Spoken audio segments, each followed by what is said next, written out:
हरिः ओं श्रीगुरुभ्यो नमः ಕಿರಿಯೈಧರ ಎತ್ತಿನ ಹರಿ ಕರಿ ಸರಸಿಜಮುಕುಳಮು ಎತ್ತುಗತಿ ತ್ರಿಭುವನ ಶಂಕರ ಕರುಡೈ ಗೋವರ್ಧನಗಿರಿ ಎತ್ತೆಂ ಚಕ್ಕನೊಕ್ಕ ಕೇಲನ್ ಲೀಲನ್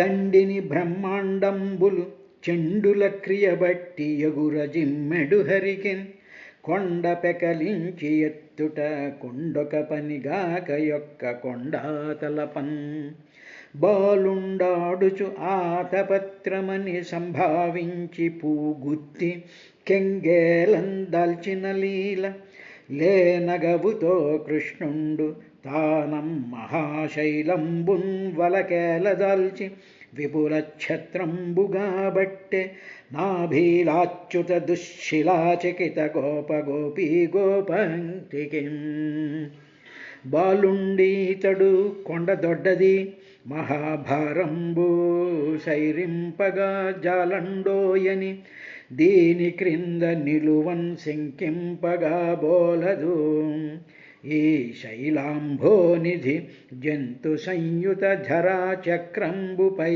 బడ్డ నాకేలు అల్లల్లాడదు బంధులార నిలుడి క్రిందన్ ప్రమోదంబునన్ రాజీవాక్షునిచే ఒక రాజీవము భంగిం శైలరాజము మెరసెన్ రాజేంద్ర మీద మధుకర రాజిక్రియ మేఘరాజీ రాజిల్లెగడున్ ఏడేండ్ల బాలుడెక్కడ క్రీడంగరి కరి తమ్మి ఎత్తుక్రియ ఇందరముంజోడ గిరి ఎత్తుటెక్కడ వేడుక ఒక చేతనేడు వెరగౌగాదే నా వంటి వెర్రివారిని శ్రీవల్లభ నీవు శాస్తి చేసితివేని కావరము మాని పెద్దల త్రోవల జరుగుదురు బుద్ధితోడుదనీష ఒక్కొక్క లోకము కాచుచునెక్కుడు గర్వముననేమే ఈశులమనుచున్ జొక్కి ననుబోటి వెర్రులు నిక్కము నీ మహిమ తెలియనేరనంత హరి ఓం శ్రీ గురుభ్యో నమః. స్వామి బాగానే ఉంది. దేహాభిమానం ఇటువంటి పరిస్థితి నిద్రలో మూర్ఛలోను వీటిల్లోనూ దేహాభిమానం ఉండదు అన్నావు. ప్రాణం నిష్క్రమించేటువంటి టైంలో కూడా దేహాభిమానం నేను నాది అనేటువంటిది భావం కూడా వ్యక్తం కాదు.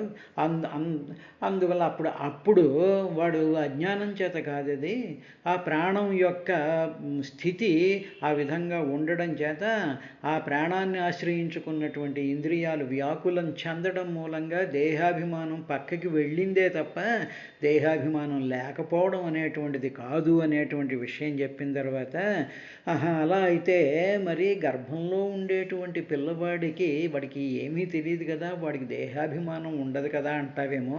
దానికి చెప్తున్నాను విను.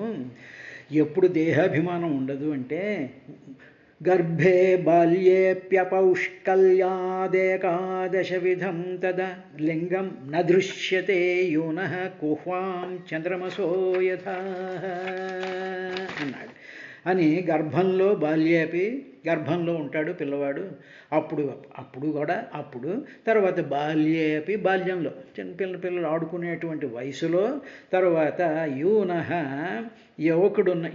యువ స్థితిలోకి వాడు వస్తాడు. యవ్వనం వచ్చేటువంటి స్థితిలో ఏకాదశ విధం, అప్పుడు ఈ 11 ఇంద్రియాలు ఉన్నాయి చూసారా, 11 విధాలైనటువంటి వాటితో కూడుకున్నటువంటి లింగదేహం ఒకటి వస్తుంటుంది యవ్వనంలో. అంతకుముందు బాల్యం అంటే గర్భంలో ఉన్నప్పుడు, తర్వాత బాల్యంలో ఉన్నప్పుడు ఏమిటవుతుంది అంటే దేహాభిమానం ప్రకటన అవటం లేదు.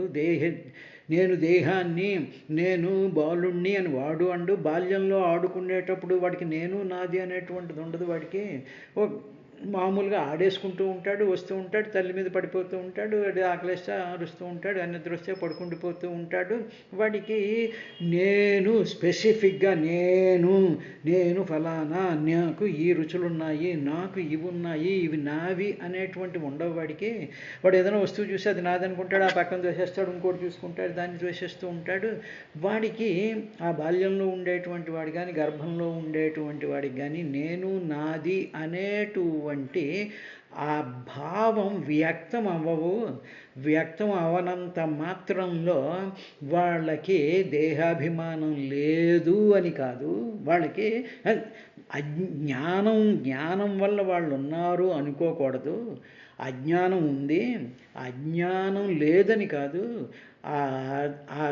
ఆ జ్ఞానం లేకపోతే నేను నాది అనేటువంటిది అంటే అవ్యక్తంగా ఉంది, అది పైకి వ్యక్తం అవటం లేదు.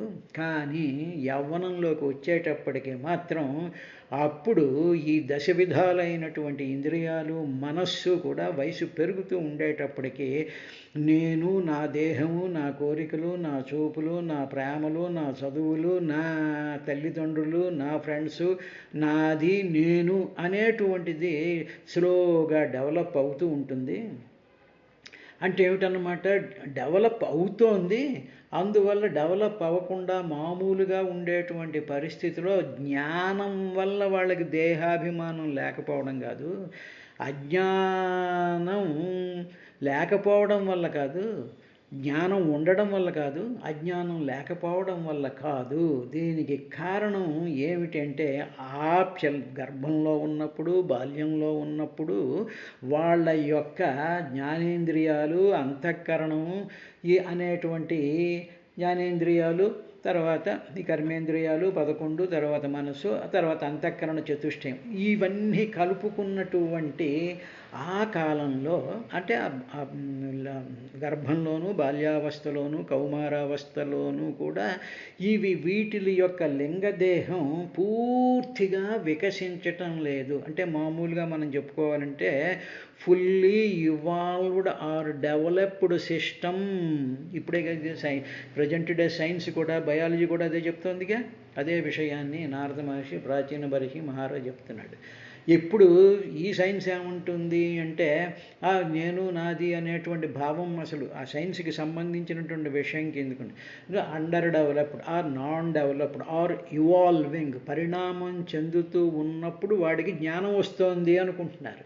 పరిణామం చెందుతూ ఉన్నప్పుడు ఈ అవస్థల నుంచి అటు వెళుతున్నప్పుడు అజ్ఞానం ప్రకటితం అవుతోంది అని శాస్త్రం చెప్తోంది. ఇప్పుడు మానవులు ఈ సైన్స్ మనలాంటి కామన్ సెన్స్ ఉన్నటువంటి వాళ్ళకి, చిన్నపిల్లలకి అజ్ఞానులండి, వాళ్ళు నిప్పు దగ్గరికి వెళ్తే వాళ్ళు అది నిప్పని తెలియదు, ఇదని చెప్పేది అది అజ్ఞానం అనుకుంటాం. అది జ్ఞానం. అది వాళ్ళలో ఉండేటువంటి అజ్ఞానం వ్యక్తం అవ్వలేదు అక్కడ. జ్ఞానం అనుకునేటువంటి వాళ్ళకి ఏమవుతుందంటే వాళ్ళల్లో ఉండేటువంటి అజ్ఞానం వ్యక్తమైపోయి నా చెయ్యి, నేను అక్కడికి వెళ్తే నా చెయ్యి కాలుతుంది, నాకు బాధ వస్తుంది, అప్పుడు నేనేమో ఇదవుతూ ఉంటాను అనేటువంటి నేను నాది అనేటువంటి భావం ఏమవుతుంది, పెరుగుతున్న కొద్దీ పెరుగుతోంది. కాబట్టి మనం ఏమనుకుంటామంటే వాళ్ళు జ్ఞానంలోకి వెళుతున్నారు, వాళ్ళకి అన్నీ తెలుస్తున్నాయి, వాడు జ్ఞానవంతుడు అవుతున్నాడు అనుకుంటున్నాం. కానీ నేను నాది అన్నాడు. వాడు పెద్ద సైంటిస్ట్ అయినా నేను ఐన్స్టీన్ని, నేను ఎంత కనిపెట్టాను, ఇది నా పేపరు, ఇది నా ప్రయోగము, ఇది నా రిజల్టు, ఇది నా జీతము, ఇది నా పొజిషను, నేనేమో బ్రహ్మాండమైనటువంటి మేధావిని, నేనేమో చాలా తర్కంతో ఉండేటువంటి వాడిని అని చెప్పి నేను నాది అనేటువంటిది అజ్ఞానము. ఇది శాస్త్రం, వేదాంత శాస్త్రంలో ఉండేటువంటి డెఫినిషన్. అది నేను నాది అనేటువంటిది అజ్ఞానము.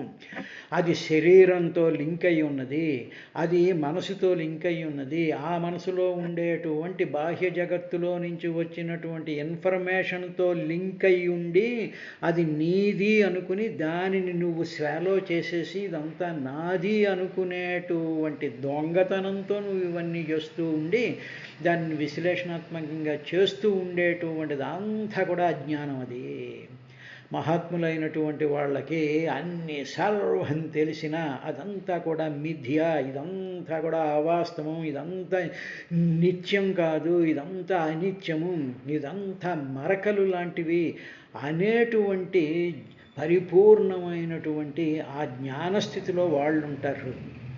ఈ మేధావులు, ఈ సైంటిస్టులు, ఈ పెరిగినటువంటి వాళ్ళు, ఏదో గొప్పవాళ్ళం అనుకునేటువంటి వాళ్ళందరిలో కూడా అహం, నాది, నేను అనేటువంటివి అవన్నీ కూడా వాళ్ళలో ఉండేటువంటి ఇంద్రియాల యొక్క వికసనం చెందడం వల్ల వాటిల్లో ఆ ఇంద్రియాలు అవి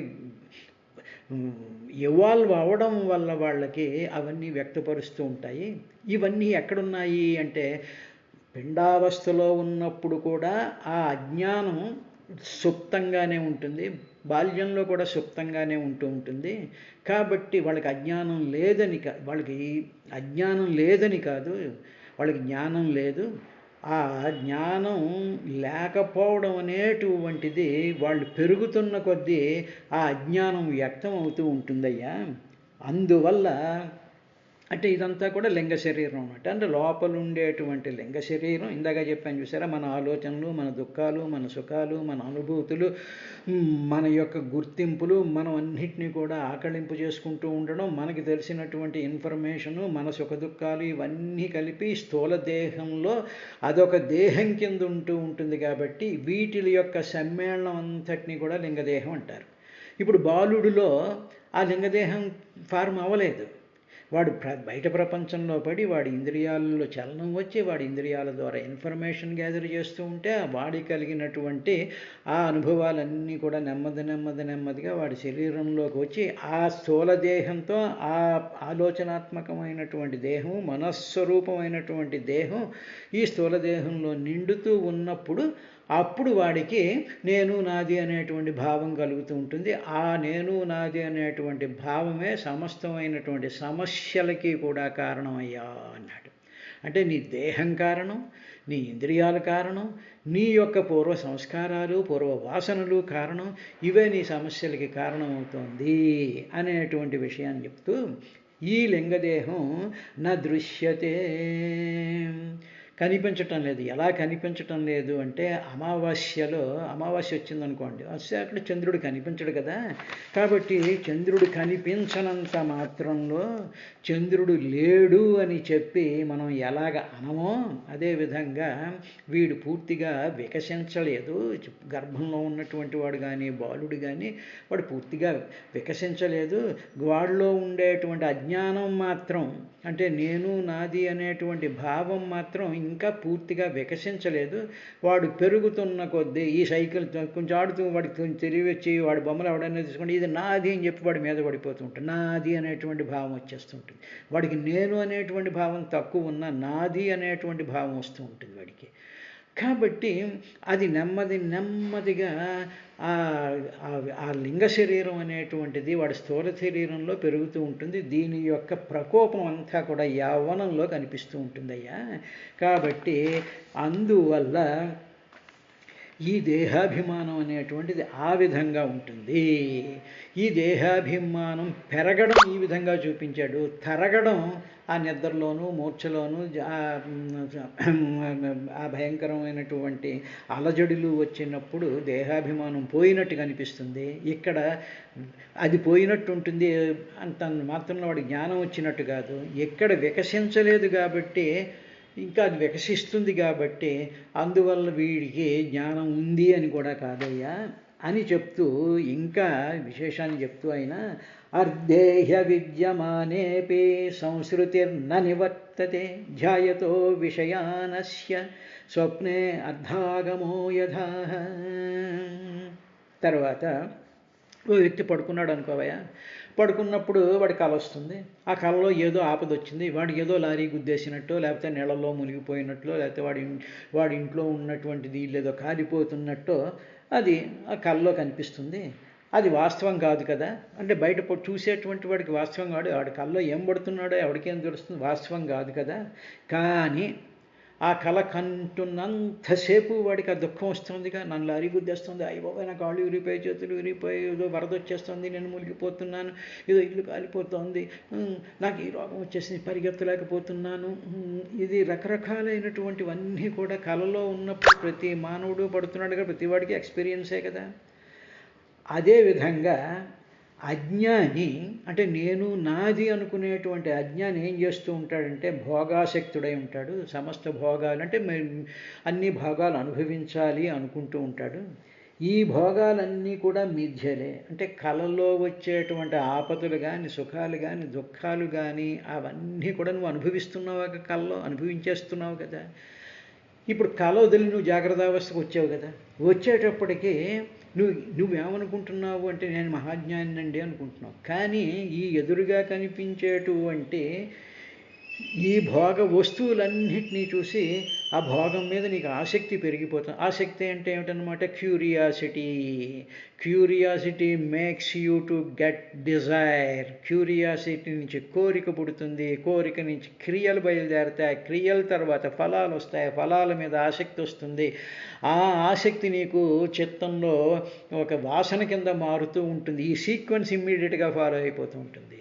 ఎందువల్ల అంటే నేను నాది అని, నా క్యూరియాసిటీ, నా ఇష్టం, నేను లైక్ చేశాను, నేను హేట్ చేశాను, నాకు ఇది దూరం, నాకు ఇది దగ్గర అనేటువంటివన్నీ కూడా అజ్ఞాని, దాన్ని అజ్ఞానము అంటారు. ఆ feeling of I and mind, నేను నాది అనుకునేటువంటిదే అజ్ఞానము.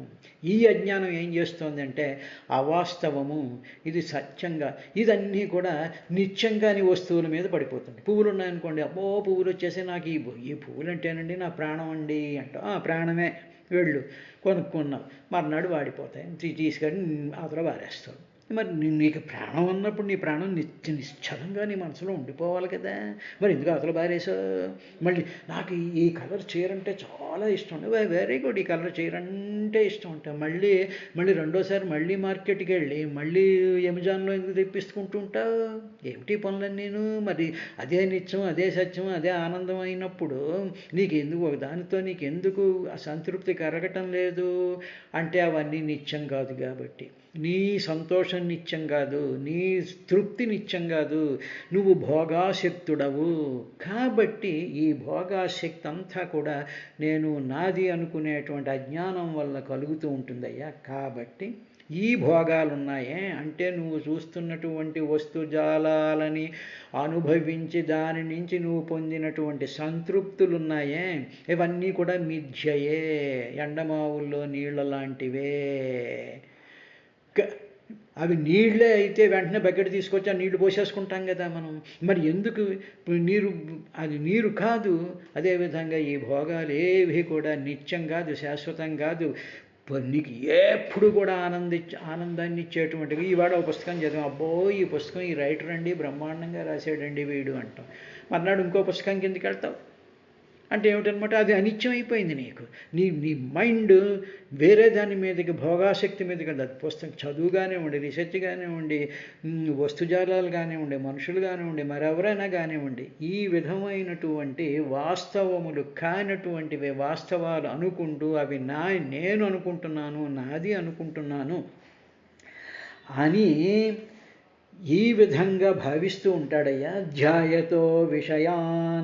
ధ్యాయతో దానిలాగా ధ్యానిస్తూనే ఉంటాడు. అంటే కంటిన్యూస్గా కొత్త కార్యక్రమాలు, కొత్త పద్ధతులు, కొత్తవి ఇవన్నీ కూడా ధ్యానిస్తూ ఉంటాడు. వాడు రేపొద్దున మళ్ళీ కొత్త కార్యక్రమం ఏం పెడతాం, ఏం చేద్దాం, రేపొద్దున ఇంకోటి, ఎల్లుండి పొద్దునేటి, మధ్యాహ్నం ఏం చేద్దాం, పొద్దున్న ఏం చేస్తాం అనేటువంటి అనర్థ ఆగమః యథా. ఆ విధంగా అనర్థాలు, ఆపదలు రాకవలే ఏమిటవుతుంది? ఇలాగ వీటిలన్నిటి గురించి ఆలోచిస్తూ ఉండేటప్పటికీ ఆపదలు కూడా వచ్చేస్తూ ఉంటాయి. నిత్యంగా అనేటువంటి సుఖాలు, నిత్యంగా అనేటువంటి తృప్తులు, నిత్యంగా అనేటువంటి ఆపదలు, ఇలాగా ఒక దాని యందు ఒక స్వప్నంలో వచ్చేటువంటి ఆపదల్లాగా, సుఖాల్లాగా ఈ మిథ్యా వస్తువుల మీద భోగాశక్తి కలిగినప్పుడు కలిగే బాగానే ఉంది. వాటిని గురించి నువ్వు చింతిస్తూ ఉంటావు. అది నువ్వు చేస్తున్న పని. ఒకసారి చూసే వదిలేస్తావా? వదిలేవు కదా. ఇలాగేదో మనిషి, అబ్బో ఈ మనిషిని ఎక్కడో చూసినట్టుందండి, చాలా అందంగా ఉన్నాడండి, లేకపోతే మంచి చీర కట్టుకుని వెళ్తోందండి, అబ్బో ఈవిని ఎక్కడో చూసాము, ఈవిడితో ఫ్రెండ్షిప్ చేసుకుంటే బాగుండు, ఆవిడని ఏదో ఇంటికి పిలిస్తే బాగుండు, వాడిని ఎవరన్నా తీసుకొచ్చి ఇది చేస్తే బాగుండు, వాడు అనేటువంటి ధ్యానంతో ఉంటున్నావు. వాడు ఎవడో నీకు ముక్కు మొహం తెలియదు, ఏదో నీ కళ్ళు చూసే వాడు పోతున్నాడు రోడ్డు మీద. ఎందుకు నీకు ఆ బాధ? అదే మనిషేనే కాదు, వస్తువనే కాదు, దృశ్యమనే కాదు, ఏదైనా సరే ఓ జలపాతాన్ని చూసి అబ్బా జలపాతం గురించి ధ్యానిస్తూ ఉంటా. చూసావు బాగానే ఉంది, అయిపోయింది, ఓకే, ఇది భగవంతుడి విలాసం, జల రూపంలో కొండ మీద నుంచి ఆయన అద్భుతంగా ఆనంద స్వరూపుడు కాబట్టి ఎందెందు వెతికినా అందందేగలడు కాబట్టి, ఓహో స్వామి నువ్వు ఈ రూపంలో ఈ వేషం వేసుకుని కనిపిస్తున్నావు అని చెప్పి ఆ వేషం వేసినటువంటి యాక్టర్ని ధ్యానించాలి కానీ వాడు వేసినటువంటి వేషాన్ని నువ్వు ధ్యానిస్తూ ఉంటావేమిటి? కానీ మానవుడు చేస్తున్నటువంటివి పుష్పాలు కానీ, జలపాతాలు కానీ, పశువులు కానీ, ఏది చూసినా కూడా అవన్నీ భగవంతుడు వేసినటువంటి వేషాలు కాబట్టి ఆ వేషాల వెనకాల ఉండేటువంటి ఆ నటుడిని, ఆ జగన్నాటక సూత్రధారిని చూడడం అనేటువంటిదే అదే వాస్తవము. ఆ వేషాలు వాస్తవములు కావు. ఆ వేషాలని అనుభవించాలి అనుకోవడమే అజ్ఞానము. అది అలా అనుకునేటువంటిదే నేను నాది అనేటువంటి భావము. ఇలాగ నువ్వు ధ్యానించడం, ధ్యాయతో విషయాన్ పుంసః, భగవద్గీతలో కూడా చెప్తాడుగా, ఈ విషయాలను ధ్యానించడం అనేటువంటిదే ఏమిటి జరుగుతుంది అంటే సంస్కృతి, సంసారం, అదే సంసారం. ఆ విధంగా ఆలోచించుకుంటూ ఉండడమే సంసారం. దానిని నా నివర్తతే, దాన్ని మాత్రం తొలగిపోవటం లేదు, అది నీ నుంచి వేరవటం లేదు. ఎందుకు అంటే నీవు చూసేటువంటివన్నీ కూడా మిథ్యాభూతములు. అంటే అద్దంలో నిలబడ్డామండి, మనం అద్దం ఎదురుగా నిలబడ్డాం. ఇప్పుడు నువ్వు నిలబడ్డవాడు నువ్వు నిజమా, అద్దంలో ఉన్న ప్రతిబింబం నిజమా? కాబట్టి మనం ఏమనుకుంటున్నామంటే ఆ ప్రతిబింబాన్ని చూసి అబ్బా నేను ఎంత అందంగా ఉన్నానో అనుకుంటున్నాం. ఆ ప్రతిబింబం అందంగా లేదు, నువ్వు అందంగా ఏడిసావు, నువ్వు అసహ్యంగా ఏడిసావు. నిన్ను నువ్వు చూసుకోకుండా అద్దంలో ఉండేటువంటి ప్రతిబింబాన్ని చూసి అదే మిథ్య, అది లేనిది. ఆ అద్దం వల్ల అది కనిపిస్తుంది. ఇక్కడ అర్థం ఏమిటంటే పరమాత్మ యొక్క చైతన్య ప్రకాశం.